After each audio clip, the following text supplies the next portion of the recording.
Morning viewers, it's a Friday morning and welcome to the Economy and Politics show. It's 2nd of October as the month is already beginning to take shape, and we are looking at developments around the political economic space and governance. Yes, yesterday was Nigeria's 60th anniversary. A lot of reflections, particularly from the speech of the President, His Excellency Muhammadu Buhari, GCFR, calling on Nigerians to build together.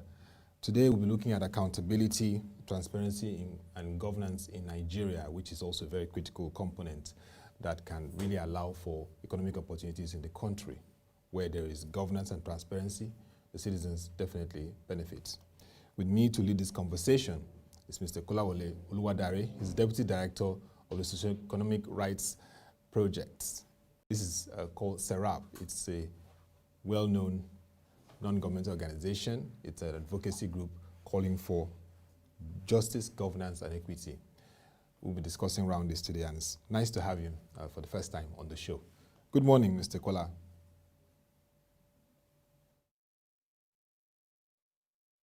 Good morning, Ambassador.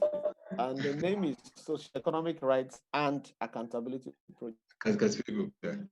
Socio-Economic and Accountability Group. That's for our viewers. SERAP. I know a lot of people hear about SERAP and the advocacy, but that's the clear correction. Socio-Economic Rights and Accountability Project Group. Now, yesterday the President talked about the need, one of the key things, critical challenges that underlie our nation that needs to be addressed. Supporting the enthronement of the rule of law and demanding accountability of elected representatives and contributing to good governance. That is one part I know that you've been playing effectively. So I'd like to ask you, in terms of the composition of our country and the governance framework, is it allowing for the ability to demand that accountability from our elected representatives? Areas that we need that accountability. Are we seeing that required feedback response coming up in a spontaneous manner when we demand accountability from them? Because this is one area that remains the bane of governance in the country. Thank you, Abbas. I think we need to understand that when it comes to the rule of law, it is in doing and not necessarily in the structure. Because that diverts attention away from public officers who hold power on behalf of the people to use them on behalf of the people. So what does the rule of law say, and what does it entail? What does it require public officials to do, from the president down to the councillor and even appointed representatives? It means we can start from the basics. Obedience to the rule, obeying court judgments.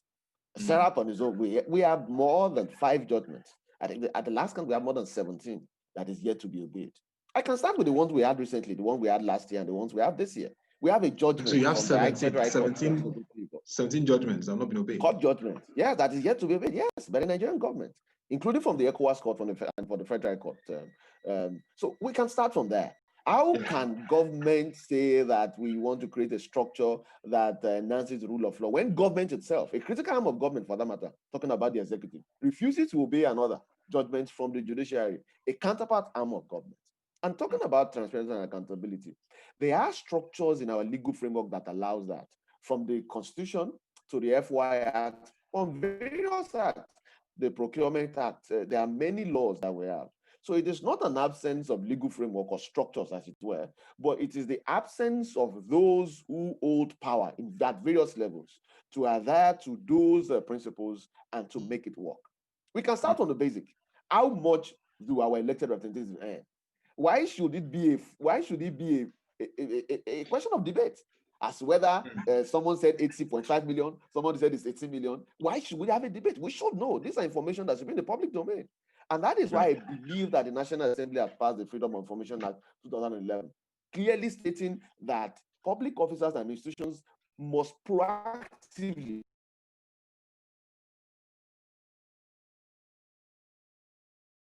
do a lot. And it is important to underscore that the FOI Act says all citizens, all Nigerians. The SERAP is a Nigerian citizen. But we see more often than not we end up in court, even against the president and governors, simply on a quest for information.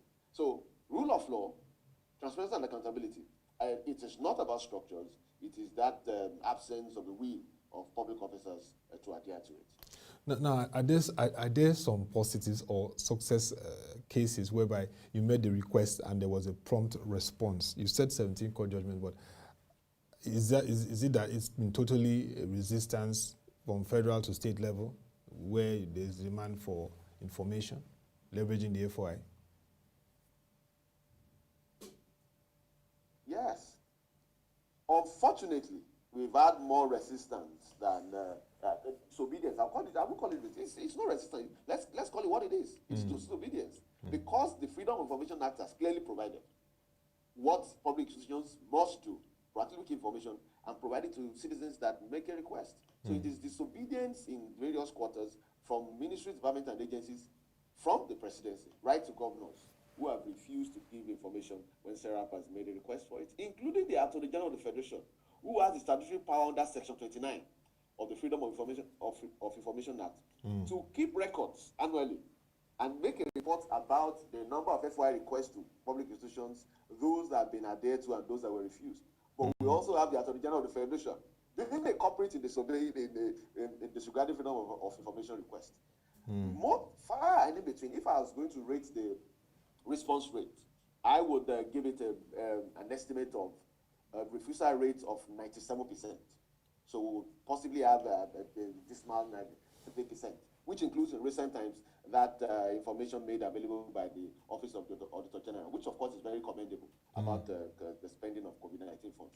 Bearing in mind that SERAP has also written the same freedom of information request to the NDDC, to the Ministry of Finance, to the Ministry of Humanitarian Affairs, and we get a response, including to the CBN, and the matter is in court presently. And so that is where we stand in terms of compliance. Okay, definitely. It's important that we have this response appropriately so that the public know how the governance is being carried out for their benefit. But yes, you made your case about the need for expediting the prosecution of high-profile corruption cases. We just want to understand your thinking around it. Is it that the pace is slow, or that the whole framework carrying it out is not efficient or effective as you expect? That initiative that we undertook in writing to the president to instruct to get information about those missing files. This information is in public domain for a while about the files that have been sent to the Office of the Attorney General. So it is essentially a request for information and a form of advocacy advisory to the government. When you will notice that when it comes to anti-corruption cases in Nigeria, particularly the high-profile kind, the arrest is reported widely. The arraignment is reported widely, including the alleged sums being found. But when it comes to trial and conviction, we hear nothing. And that is why it's important for the same agencies and governments that have made so much noise about investigations and arrest and even arraignment in some instances. Why can't we have a follow-up as to the stages of all these cases and where they are? Possibly when we have that information, we can say maybe possibly government have tried or it's not trying. We'll be able to assess as Nigerians whether the fight against corruption or these high-profile cases are being prosecuted well. And that is where we've done that. But we've had nothing about these files. About, have they been withdrawn? Which courts are they pending? What has been the conviction? Who is culpable? Those are the things that naturally Nigerians should have information about. Yeah.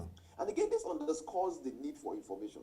More often than not, what we do as SERAP is to drive transparency and accountability, is to ensure that information is available to citizens. Information is a guaranteed human rights. Section 30. Our laws are clear in that regard. And the various conventions and codes that Nigeria has signed on to are clear in that regard. Why do we have a problem with giving out information? And so that is what that is all about. And when we get that information, possibly, like all Nigerians, we're able to assess, okay, these cases are fair better. They've not fared better in this instance, and this is what we need to do more. That's very important. Recently, there was the anti-corruption summit, which the president also gave his remarks. In terms of the discussions and the need to have that pathway to effectively address this vice and ensure that there's more accountability and transparency and probity. Do you agree with some of the experts and stakeholders in the nation that there's a need to rejig our anti-corruption framework and architecture in a way, like you said, that we can get the required information, expedite the trial process, and everything is transparent and efficient, and creates a deterrent to those who, looking at how public officials who are involved in corrupt cases are, the issues are handled, they learn a lesson from it. It would depend on who is making the recommendations and what the recommendations made from that summit that you mentioned. But for SERAP, and I think this is clear from what we've seen, it is more about making the legal framework that we have presently work, even if we are going to rejig it to make it work better. We can look at the EFCC, for instance, who is one of the major players in the anti-corruption drive. What are the legal framework we have now for its leadership, including the way it carries out its functions? And you'd agree with me that leadership is very important. Is leadership independent by the FCC Act? And even in practice, if leadership independent, what about appointment and removal? Those things are essential. If we are going to have an amendment at all to the legal framework, those are questions you will be able to answer sincerely and objectively, to make sure that we create agencies that are truly independent in law and in deed. We do not have a situation where we amend laws that seem to give with the right and take with the left. That shouldn't stand. Because when you look at the ambit of the powers of anti-corruption campaigns worldwide, even in some instances, the person who has appointed the head of the anti-corruption agencies may come under scrutiny. And that is why the process of appointment, confirmation, removal, and the scope of the powers must be clear. For instance, the Attorney General of the Federation, being a political appointee, should not have as much control over the FCC as we are presently. And that is not necessarily saying the Attorney General may not wield those powers well. It is just saying that for the purposes of separation of powers, we, as long as we have an Attorney General that is a political appointee and those offices of Ministry of Justice is fused, we should give the EFCC, the ICPC, and even the police a great deal of independence that they should be able to do their work. And so those are the things we can start from there. And again, this goes to what I mentioned earlier about the rule of law. What is the government's position, particularly the executive, about obeying orders coming from the courts? If the government can pick and choose which orders to obey, do you think that will increase the drive of the anti-corruption agencies when they know at the end of the day, nothing will be done about it? I mean, you've dropped the very key points there. The rule of law is very important, because when court orders are obeyed, and of course, when there is a level of clarity in the legal framework for anti-corruption agencies, it helps to bring efficiency. So that, again, we go to the need for the National Assembly to, where necessary, amend or make moves around the amendments of these institutions.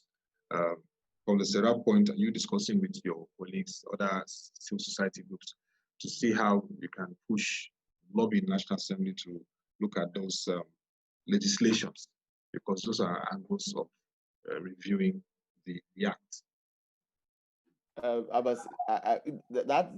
That's laudable, given the recent constitutional amendment drive by the National Assembly. But I can tell you there are much more pressing issues to Nigerians. We can start from Chapter 2 of the Constitution. Why is Chapter 2 not in Chapter 4? Why is Chapter 2 not justiciable? Why will Chapter 2 state that government at all levels will provide free education, security, basic services, and then we say that it's not justiciable? But the same constitution gives the right to politicians, to public officers, to fix huge pensions for themselves. Yeah, so we can start from the basics. And that is more important. Yes, the anti-corruption agencies and the drive, the need to rejig the legal framework is important. But constitutional reviews, can we move those provisions in Chapter 2 of the Constitution? Can we bring them to Chapter 4?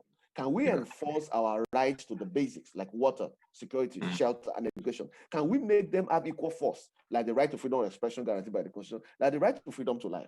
We can start from there, and then we'll have a better Nigeria. And then we can begin to have further discussions about reviewing the Constitution to give this, reviewing those various acts to make those agencies independent. But again, it is not only in amending the laws. Will there be political will to make sure that those amendments are given the necessary teeth to fight? Like I mentioned, not giving with the right and taking away with the left. Yeah, the political will. And you just mentioned issues around like pensions also. And you can remember that even in ProShare, there was a comprehensive report on former governors who became senators and even ministers that were enjoying benefits of pension from their states, and are now going into other positions that have additional benefits, trying to make a case that this is not the way to go. And we know that you, SERAP, also pushed for that, made that advocacy. And we saw several of them coming out to say, okay, they're forfeiting their pensions and benefits. So definitely the advocacy, the engagement with National Assembly is very important, because when we continue these levels of advocacy and demand for transparency from governance, there will be headways. So it's just bringing you to speed on the need to ensure that even as we expect the basic things to be addressed, there must be steps taken to engage the National Assembly, who are very key in enabling these laws. And of course, the political will be an issue of advocacy. But let's look at the cost of governance and management of state resources. I know that you have always been very big on this, and this is one aspect that becomes a challenge. The federal government, the state governments, we are in the COVID-19 phase, disruptions of global supply chain, economic challenges. There is need to adjust, but the political will to ensure that there is the real adjustment is implemented becomes a challenge. And there's a lot of advocacy we see also from SERAP. Also in that aspect, is it that there's no feedback, again, based on your demands, that there'll be steps to adjust the size of government? Because we know you've made several statements around that and demands.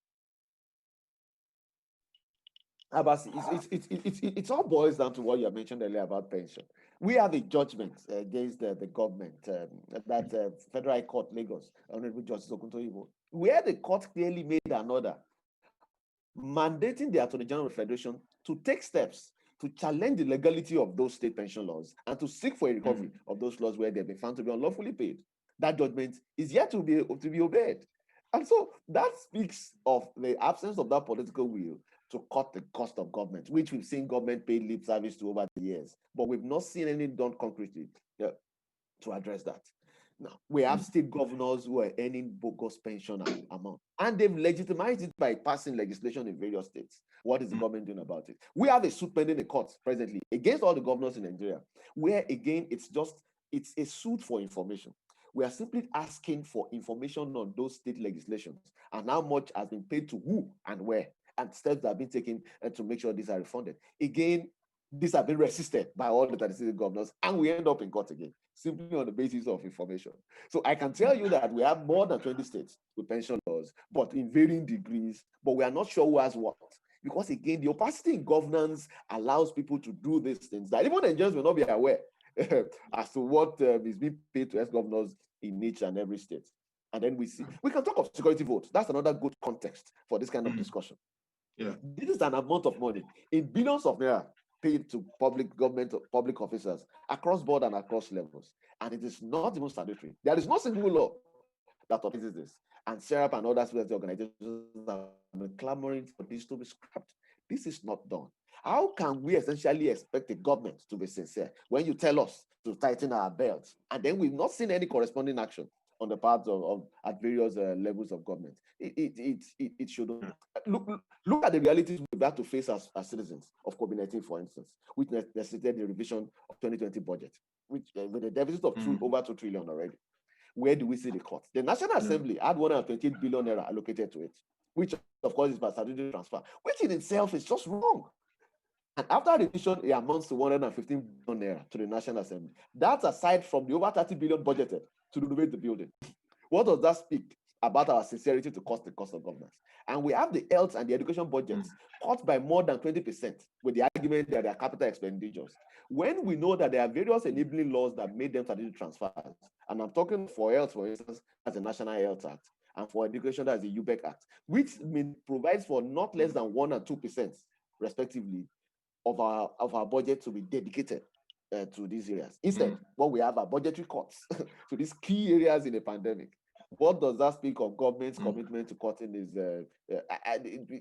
to me, and it's very clear on the face of it, it does not speak well. It does not speak of the sincerity on the government and to cut waste in governance. We have advocated, for instance, at the height of the pandemic, that the government should, President Buhari has that power to give directives that there should be no purchase of official new vehicles for a while. Let's have it in the next 3 or 4 years, to the end of his tenure. And we're happy that he made that directive. Yes. But is it being obeyed? That again calls for questioning. And I hope that when SERAP takes initiative to ask for freedom of information request in this regard to agencies of government, whether it is being complied with, I hope we won't end up in court again to request for information. And I must say this. I find it very disturbing that we would have agencies of government who will be in court defending a citizen's request for information. I think we need to be clear about this. SERAP's freedom of information requests are not indictments or judgments in any way. They are simply requests for information for us to make an objective analysis. So when we see government officials, including the Attorney General of the Federation, in courts defending a citizen's request for information which is backed by law, what does that say? What does that speak about transparency and accountability? I don't think that's good.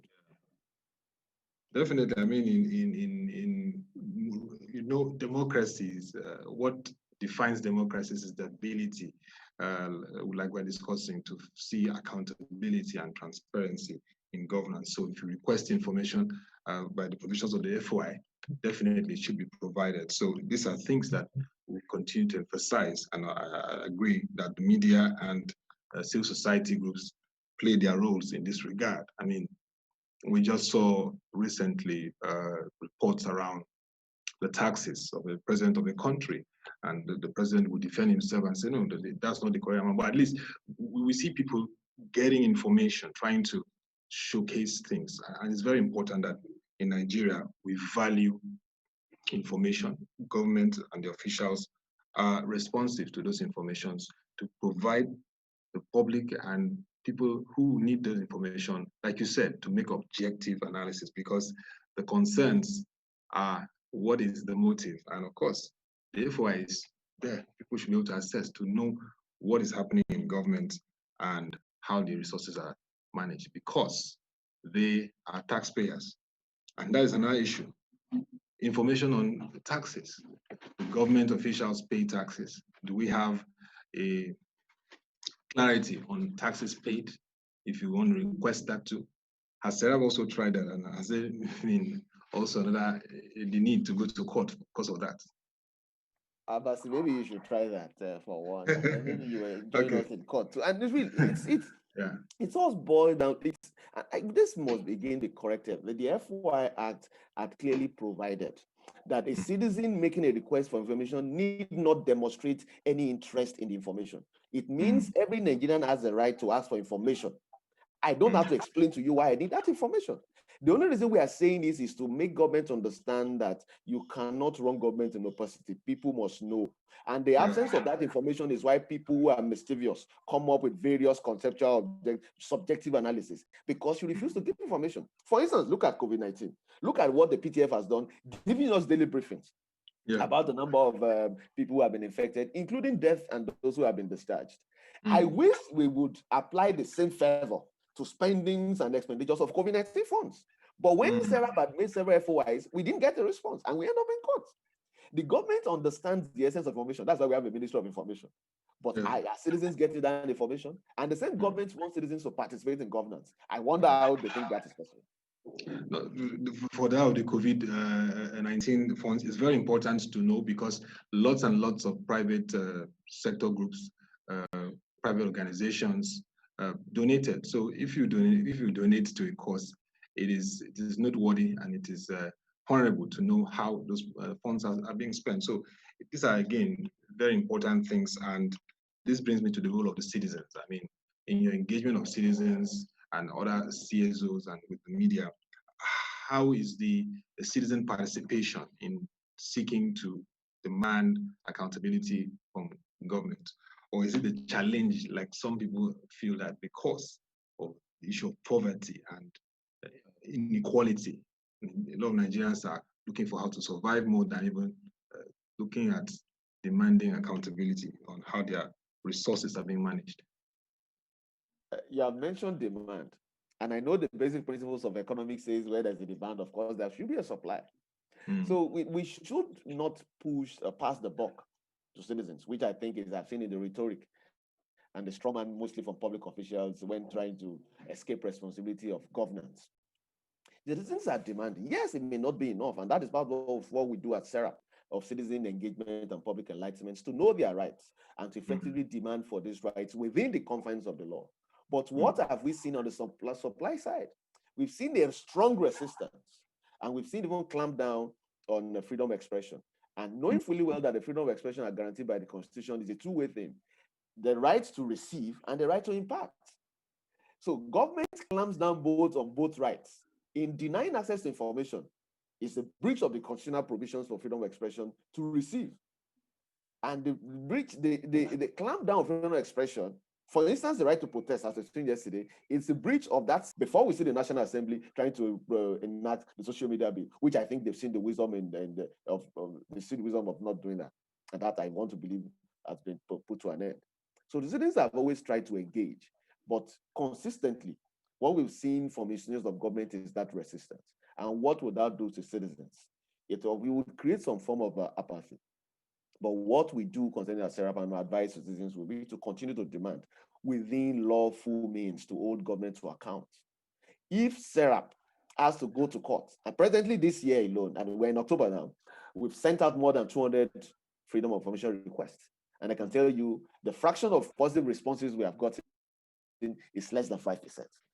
And we end up in court, more often than not, to request for this right, because Section 20 of the Freedom of Information Act says that we have the right to approach the courts for the courts to make the necessary order. So, Abasi, what do you make of this in telling citizens? You want to put the burden on citizens again, that they've not been requested enough? What about the ones that have been requested for? Yes, citizens must do more, act more to play a role in active governance, but it's more on the supply side from public officials to see requests for information as not criticism. And everybody that is requesting for information is not an opposition. How can you expect citizens to participate in governance in the absence of information? Okay, why do we have a Ministry of Information? Definitely. Ministry of Information and their roles. So, Mr. Kolawole, I want you to ask, in everything, there's always citing examples. So are you saying that there are no examples that we can cite to say, okay, these are interesting and good cases of your demands and they have responded appropriately, and we can say these are examples that can be emulated in the country? Yes, I've mentioned one from the Accountant General of the Federation. Okay, yes. We had written and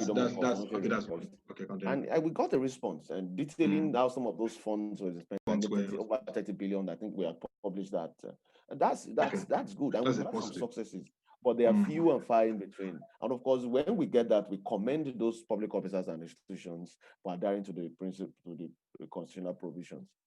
But we should be mindful, this is not a favor. They are statutory provisions that mandate public officers to do. For instance, do we need to say thank you to a public officer that declares his assets? When the Constitution I did not write, by the way, says he must do so. And it's our belief that that same constitutional provisions in the third schedule of the Constitution says that they must be made public. While we commend public officers for doing their duty, we need to continue the advocacy that obeying the law of the land is not helping the people. It is essentially doing your duty as the citizens and making sure that Nigeria is better for everyone. Yes, we do have some instances, but not encouraging.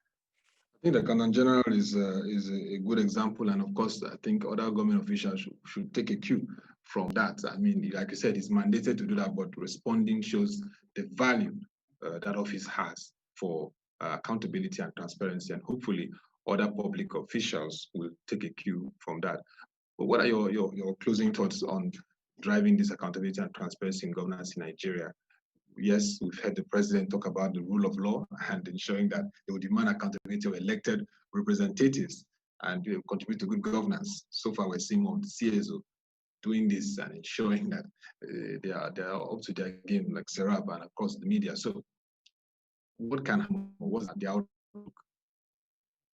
What we would say is for public officials to be committed in truth and in deed, not with rhetorics, to obeying the law and doing what is required in transparency and accountability. The laws are there. We have the Public Procurement Act. We've had several advisories since when the pandemic started, from the ICPC, even from the NFIU, about procurement. We have the open procurement portal, but is information being uploaded there as it should be? And when citizens make additional requests for clarifications, are they provided? So we have beautiful laws, I must say. They are not perfect, but what is the obedience level of public officers who hold the proverbial yam and the knife in this regard to make it available? But when it is time for public officers to fulfill their duties, all of a sudden we remember that the citizens are not doing enough. So it is essentially a call to public officers to obey the law. Transparency and accountability must start with them because the law provides for it. And then maybe we can begin to have a discussion, a conversation around citizens needing to engage in government more. Yeah. Thank you very much, Mr. Kolawole Oluwadare, Deputy Director of SERAP, Socio-Economic Rights and Accountability Project. I mean, we commend you for the work of continuing to drive advocacy, demanding accountability and transparency from the government. Indeed, what the President's speech encapsulated yesterday in the aspect of the rule of law and demanding accountability of elected representatives, you are doing more with the CSOs and also the media, which is very important. If we do not demand accountability from the elected representatives, who will? So it's very important, and this is a note that the Accountant General of the Federation must be commended, though it's his mandate, but must be commended for responding to basic information on how the COVID-19 funds were spent, which of course you in SERAP are able to make some inferences from. But we also call other government officials to take a cue from the Accountant General and ensure that the Freedom of Information Act is utilized, respond to requests on key information, which is for the public. They are taxpayers' funds are used for the government, so they have the responsibility to be accountable to the citizens. And we hope that going forward, it will be a better report when we have you subsequently to discuss around this in our show. Thank you once again, and wishing you a great weekend ahead. Thank you very much, Abasi. Thank you. Thank you. Yeah. That will be all for this edition of the Economy and Politics Show.